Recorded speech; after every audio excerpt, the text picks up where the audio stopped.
चलिए शुरू करते हैं। तो फर्स्ट क्वेश्चन दिया हुआ है, निम्नलिखित में से कौन सा कथन विकास एवं अधिगम के बारे में वाइगोत्स्की के दृष्टिकोण का सही वर्णन करता है। तो सही वर्णन क्या करता है, दोनों का संबंध अनुक्रम के दोनों का संबंध निश्चल सीखना अक्सर विकास के अग्रिम होता है। विकास अक्सर सीखने के अग्रिम होता है, तो इस दोनों में से एक ही होगा देखना। तो ये वाला सही होगा, विकास अक्सर सीखने के अग्रिम नहीं होता, सीखना अक्सर विकास के अग्रिम होता है। क्योंकि पहले हम सीखते हैं तभी हमारा विकास होगा ना, से ये थोड़ा ना विकास होगा तब हम सीखेंगे, है ना। जब हम सीखते जाएंगे वैसे ही हमारा विकास होता जाएगा। वो तो सीखने से ही हमारा विकास होता है, पहले सीखना होता है तब हमारा विकास होगा, ना कि पहले विकास हो जाएगा हमारा तब फिर हम जाके सीखेंगे, ऐसा नहीं होगा ना। ठीक है ना, सीखने के बाद ही विकास होता है। तो सीखना अक्सर विकास के अग्रिम ही होता है। तो नेक्स्ट क्वेश्चन हमारा है, इसको देखते हैं। चलिए देखिए, ये जो क्वेश्चन नया है, विकासात्मक सिद्धांतवादी मानते हैं कि विकास की प्रक्रिया जीवन भर चलती होती है।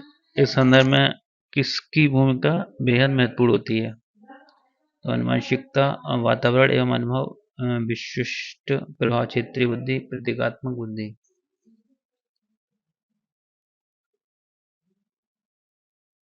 तो वातावरण एवं अनुभव या फिर विशिष्ट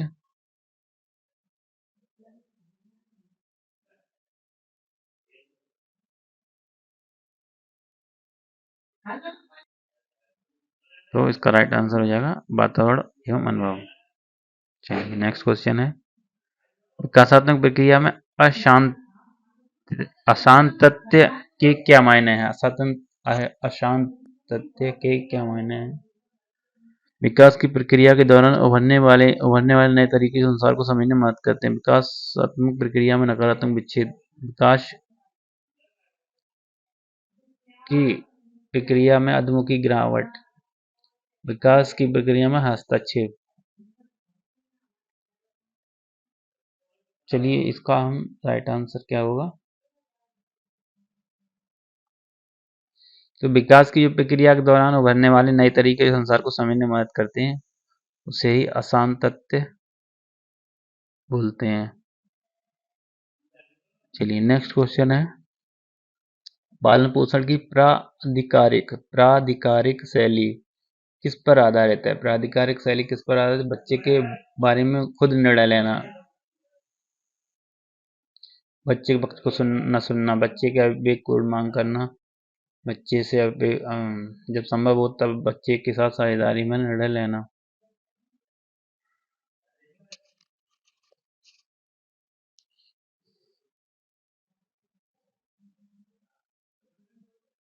जब संभव हो तब बच्चे के साथ साझेदारी में निर्णय लेना, यही बच्चे विकल्प बचता है। ठीक है, बाकी तो सारे नेगेटिव ही हैं। ठीक है, चलिए आगे देखते हैं। जीन पियाजे के अनुसार विकासात्मक बदलाव की प्रक्रिया में से निम्न में से किन विशिष्ट संज्ञानात्मक प्रक्रियाओं द्वारा घटित होती है। तो मैं ये भी कैसा है, नेगेटिव नहीं है, पॉजिटिव आंसर होगा। अनुभव एवं सामाजिक संप्रेषण, समावेशन, परिपक्वता एवं अनुभव, सामाजिक संप्रेषण की परिपक्वता। तो अनुभव एवं सामाजिक संप्रेषण जीन पियाजे हैं। जीन पियाजे समावेशन, सामाजिक परिपक्वता, अनुभव, सामाजिक संप्रेषण एवं परिपक्वता।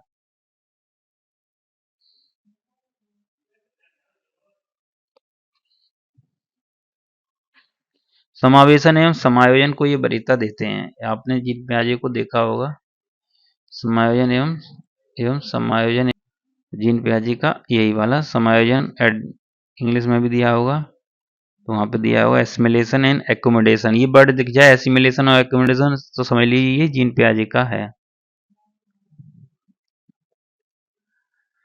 अब है, एक 5 साल की बच्ची उसकी शिक्षिका के पास ने 5 छोटे पत्थर दिए। बच्ची ने उन पत्थरों को अलग अलग प्रकार से लगाया। एक छोटी लाइन, एक बड़ी लाइन, एक बढ़ता, फिर उसने पत्थरों को बार बार गिना जिन पे आगे के अनुसार बच्ची उनमें से किस संज्ञानात्मक स्कीमा को ग्रहण करने की कोशिश कर रही है। एक व्रत लिखा हुआ है, एक व्रत, ठीक है, एक लाइन बड़ी लाइन फिर एक व्रत, फिर उसने उन पत्थरों को बार बार गिना। तो वो क्या कर रही है? क्रमबद्धीकरण या संक्रमण अनुमति या संख्या का संरक्षण।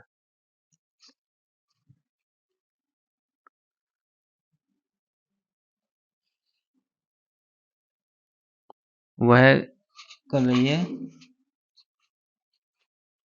या तो,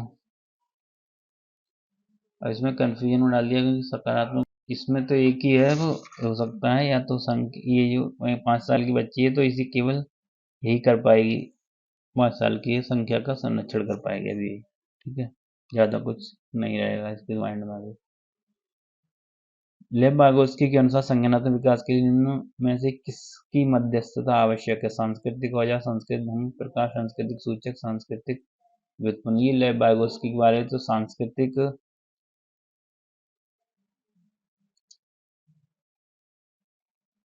औजार की बात की है, तो औजार, सांस्कृतिक ढंग सबसे अच्छा हो सकता है।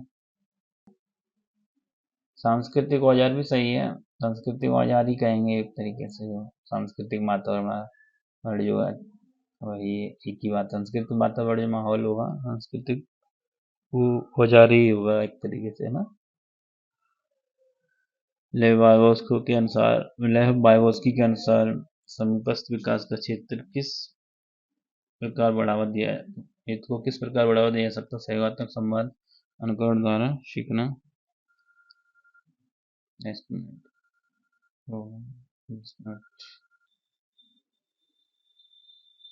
प्रतिवर्ती सोच या प्रतिपादक अधिगम या फिर सहयोगात्मक संवाद, अनुकरण द्वारा सीखना।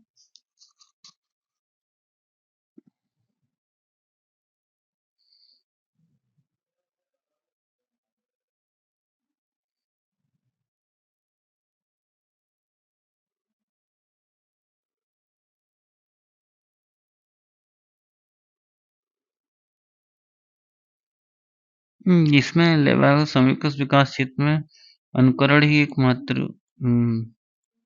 बचते हैं, तो इन दोनों में से कोई एक होगा, या तो ये है या ये है, तो ये वाला सबसे ज्यादा बेटर है क्योंकि सहयोगात्मक ये सहयोगात्मक संवाद है, यानी उसको सपोर्ट करेंगे, इस तरीके से हम संवाद करेंगे उससे कि वो इशारे में ही समझने लगे, उस जो लक्ष्य तक पहुंच सके, ठीक है, जो हम सिखाना चाह रहे हैं वो सीख जाए, कहने का मतलब।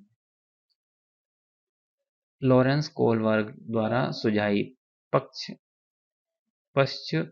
परंपरागत नैतिकता के अंतर्गत स्तर 5 की नैतिकता क्या अंकित करती है? मानवता की भलाई हेतु सामाजिक अनुबंध को स्वतंत्र रूप से निभाना, सामाजिक अनुबंध के परे जाकर नैतिकता को स्वतंत्र रूप से अन्वेषित करना, ऐसे नैतिक नियमों को प्रतिपादित करना जो आचार संहिता के परे हों, एक अच्छा व्यक्ति के रूप में प्रतीत होने की चाह। तो लॉरेंस कोहलबर्ग की जो अंतर्गत स्तर नंबर 5 की बात कर रहे हैं, तो स्तर नंबर जो 5 है वो क्या, आप पहले जानेंगे स्तर नंबर 5 में क्या है। पहले हम एक काम करते हैं, सारे स्तर को बता देते हैं कि क्या क्या स्तर हैं लॉरेंस कोहलबर्ग के, ताकि आपके माइंड में कुछ नया भी मिल जाएगा सीखने को। चलिए मैं अब फ्रेंड्स आपको बता देता हूँ, ये जो टेक्स्ट बुक है मैंने वेबसाइट पर दिया था, इसमें कुछ दिया हुआ था उसमें समझा देता हूँ। टेक्स्ट बुक पॉपुलर वेबसाइट है, उसी से बता रहा हूँ मैं कुछ टॉपिक जो है ये सीख थोड़ा सा। पूर्व परंपरागत नैतिकता 4 से 10 वर्ष के जो बच्चे हैं उनके लिए होता है ये, और ये जो पूर्व परंपरागत नैतिकता विकास का प्रारंभिक अवधि है, इस आयु में बच्चे के फैसले मुख्य रूप से वयस्कों की अपेक्षा है और नियमों को तोड़ने के परिणामों के आकार लेते हैं। इस स्तर पर 2 अक्षरण होते हैं। तो ये जो पूर्व परंपरागत तो 4 से 10 साल का होता है, याद रखें। इसमें आज्ञाकारिता और सजा, ठीक है, ये चलता है। बाध्य उद्देश्य अभिविन्यास, कहने का मतलब है इसमें डर की वजह से बच्चा सजा से डर बचने के लिए ना उसे वो नियमों का पालन करता है। तो ये 4 से 10 साल के बच्चे के अंतर्गत होता है, याद रखेंगे, ठीक है ना। बस इतना ही काफ़ी है। बाकी पारंपरिक नैतिकता 10 से 13 वर्ष नैतिक विकास की अगली विधि है ये पारंपरिक वाली, जो उसके बाद जो पूर्व परंपरागत के बाद फिर पारंपरिक आ जाती है। पारंपरिक नैतिकता 10 से यानी परंपरागत से पहले पहले का, फिर पारंपरिक पारंपरिक 10 से 13 वर्ष। ये कितने की होती है? 4 से 10 वर्ष की।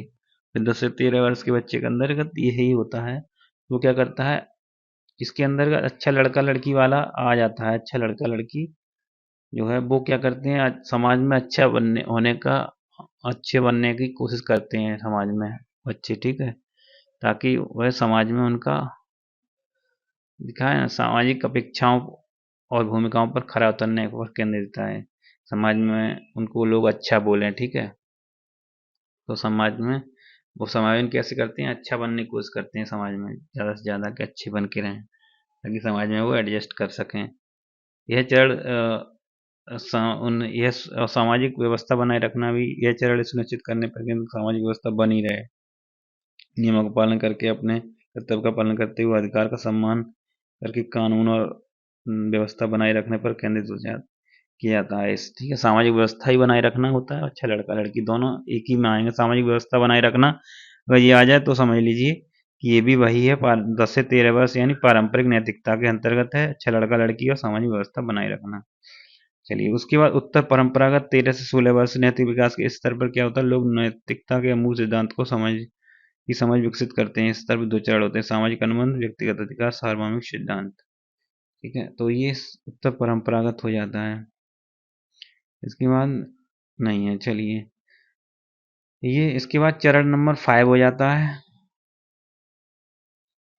ये 4 चरण हो गए, तीन ना, तीसरा चौथा। पहला चरण हो गया, आगे होता सजा, ये बाध्य उद्देश्य अभिन्यास होता है।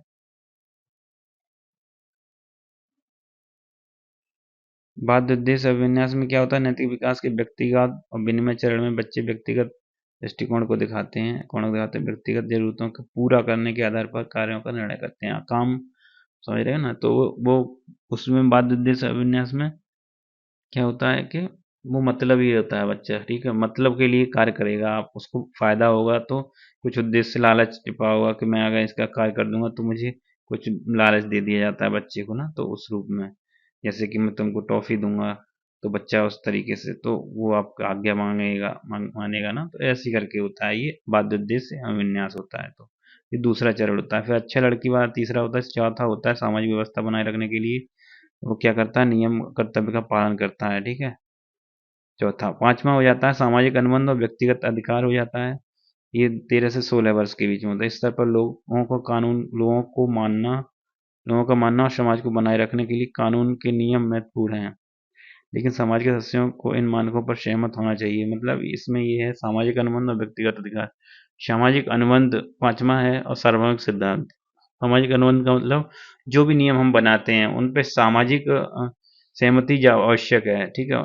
सामाजिक सहमति भी जरूरी है, जो हम नियम समाज के लिए बनाए, जो कानून बनाए, ठीक है, वो चीज है। और सार्वभौमिक सिद्धांत क्या कहता है, फिर छठा चरण है, इस पे जो भी हम कानून मतलब जो भी नियम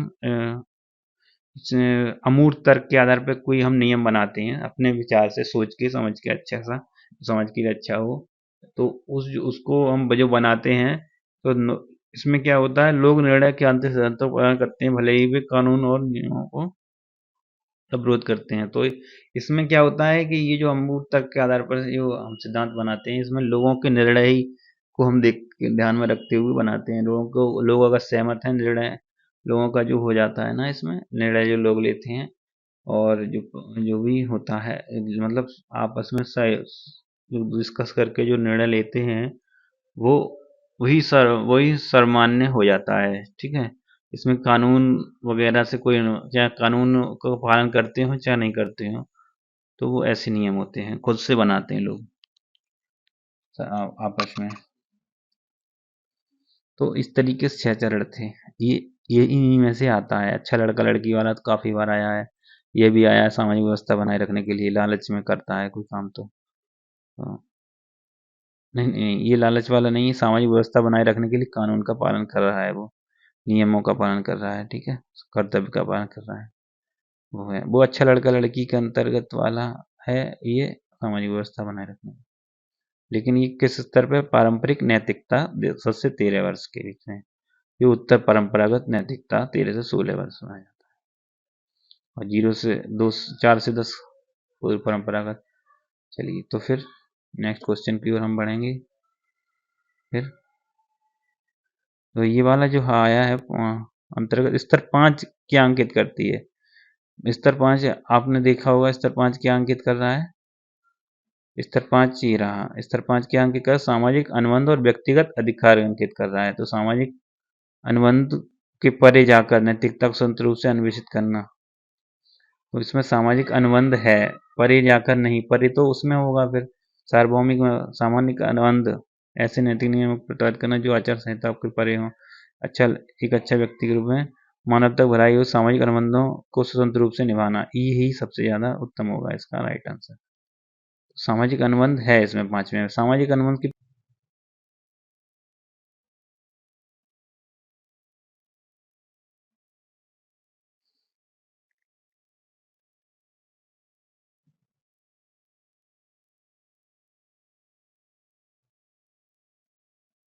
ये उत्तर परंपरा पश्च परंपरागत है। परंपरागत से पूर्व परंपरागत और पश्च परंपरागत मतलब उत्तर परंपरागत के अंतर्गत स्तर जो 5वां है उसके बारे में बताया बोल रहा है।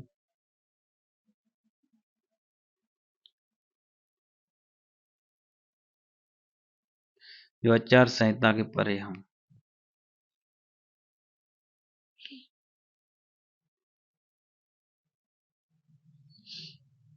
देखिए, ये वाले आचार संहिता के परे से मतलब है जो नियमों के परे हों, ऐसे, ठीक है, ये है जो नियमों के परे हों।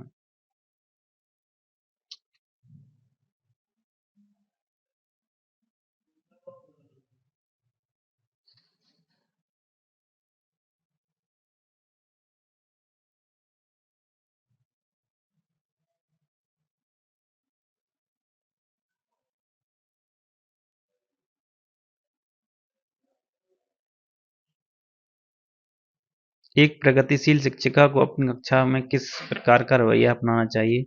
समानुभूति, नियंत्रण एवं प्रवाह का। समानुभूति नियंत्रण एवं अनुशासन का। समानुभूति वास्तविकता एवं प्रवाह का। समानुभूति वास्तविकता एवं नियंत्रण का।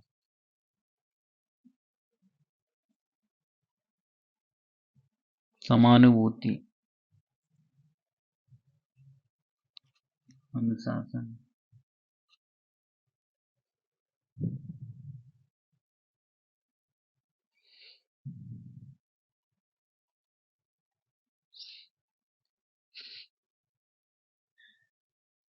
समानुभूति वास्तविकता एवं प्रवाह, ये सही है, ठीक है।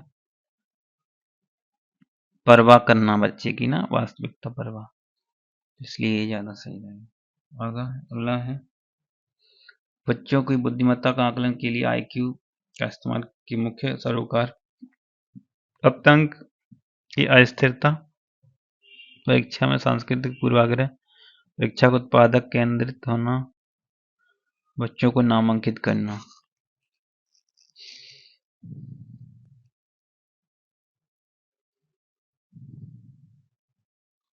इसमें जो है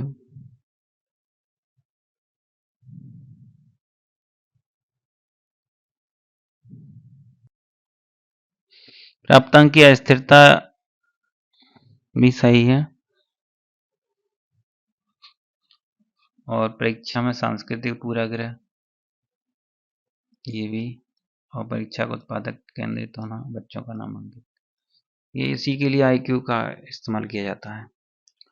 हार्वर्ड गार्डनर के अनुसार अंतर्वैयक्तिक बुद्धिमत्ता वाले व्यक्ति की क्या विशेषताएं हैं? सामाजिक स्थितियों की भलीभांति निपटने की क्षमता।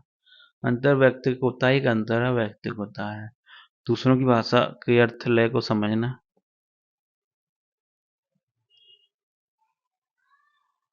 तो इसमें यही कंफ्यूजन है, एक अंतरा होता है, एक अंतः होता है। अंतरा और अंतः में समझना होगा। एक तो ये वाला जो है अंतरा नहीं है, अंत है। अंतरा होता है दूसरों की, अंत होता है स्वयं की भावनाओं को समझना, कमजोरियों का ज्ञान। स्वयं की जटिल भावनाओं, शक्तियों व कमजोरियों का ज्ञान हो तो अंत व्यक्ति व्यक्ति है। जेंडर के संदर्भ में एक शिक्षक बच्चों को किसके लिए प्रेरित करना चाहिए? जेंडर बद्धता, जेंडर स्थिरता, सामाजिक तौर पर स्वीकृत जेंडर भूमिका को अपनाने के लिए, जेंडर रूढ़िवादिता की लचीलेपन के लिए, जेंडर बद्धता, जेंडर रूढ़िवादिता के में लचीलेपन के लिए ही इसमें एक विकल्प सही है, क्योंकि बाकी सब तो ठीक है, बाकी सब तो नकारात्मक है, यही एक सकारात्मकता है उसमें। सीखने में विविधता रखने वाले विद्यार्थियों को की कक्षा में एक शिक्षक को पढ़ाने के मानकीय स्तर को पहचानना चाहिए। मानक से कोई ये नेगेटिव वर्ड है और ये होगा ही नहीं। सीखने में विविध गतिविधियों वाली भागीदारी, विद्यार्थियों की भागीदारी के लिए स्नातक, ये सही है। विशिष्ट उपलब्धि एवं प्रतिवादी कक्षा बनानी चाहिए। हाँ, कक्षा में योग्यता के आधार पर सामूहिकरण, ये बिल्कुल गलत है, ये वाला सबसे ज्यादा सही होगा। चलिए आगे बढ़ते हैं नेक्स्ट क्वेश्चन की ओर।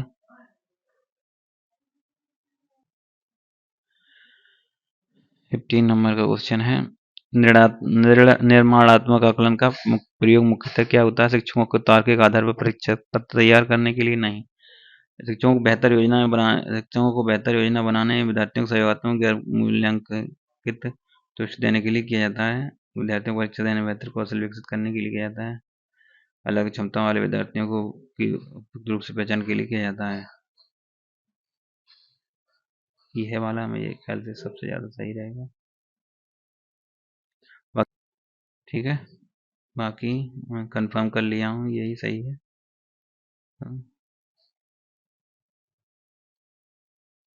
ठीक है ना व्यूअर। अगला क्वेश्चन है हमारा, एक वायु संस्कृत का शिक्षा का उद्देश्य क्या है? कक्षा का अलग अलग संस्कृतियों के बच्चों की समानांतर शिक्षा।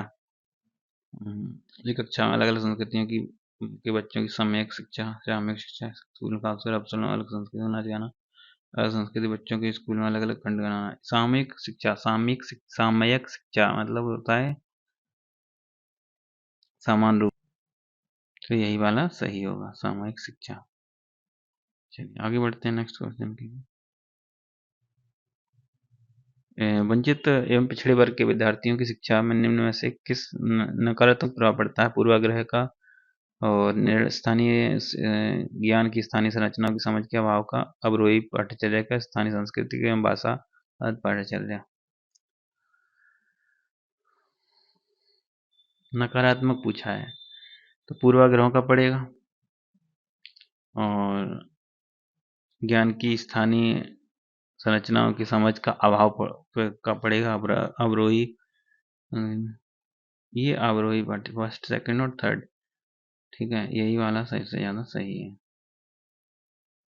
बाकी वो तो अच्छा है क्योंकि हमको नकारात्मक ही प्रभाव, ये तीनों नकारात्मक है, ये और ये, बाकी ये तो सकारात्मक है, इसको से कोई मतलब नहीं। चलिए आगे देखते हैं। सृजनात्मक सोच को निम्न में से किस के द्वारा बढ़ावा नहीं दिया जा सकता? मूलभूत विचार, अस्पष्टता को स्वीकार कर, अविचारी सोच, सोच में लचीलापन। सृजनात्मक सोच को बढ़ावा नहीं दिया जा सकता, अविचारी सोच, ये सही है, ठीक है। सृजनात्मक सोच में अपसारी सोच होती है, अविचारी का मतलब संकुचित होती है, संकुचित सोच तो ये देखिए, एक गीत विषयक अक्षम विद्यार्थी प्राथमिक विद्यालय में दाखिला लेना चाहती है, मतलब गीत विषयक अक्षम एक प्राथमिक विद्यालय में दाखिला लेती है, जिन्होंने कौन सी बच्ची इस बच्ची के स्कूल में समावेश को शादी करने में सहायक नहीं होगी, ठीक है। विद्यालय की निचली मंजिला वर्कर्स को क्रिया में करने का प्रावधान, सक्षम कक्षियों में सहानुभूति की भावना का विकास करना, समानुभूति आधारभूत संरचनाओं के उपयोग बदलाव करना, क्षमता के प्रति सहानुभूति जताना, समकक्षों समानुभूति की भावना का विकास करना, तो ये सबसे ज्यादा उत्तम रहेगा। बाकी सबसे ज्यादा समानुभूति में, और एक चीज ये भी, अब क्षमता के प्रति सहानुभूति करना, इसमें एक वर्ड जो दिया है ना समकक्षी, मतलब समकक्षियों में समानुभूति की भावना का विकास करना, तो ये सही नहीं रहेगा।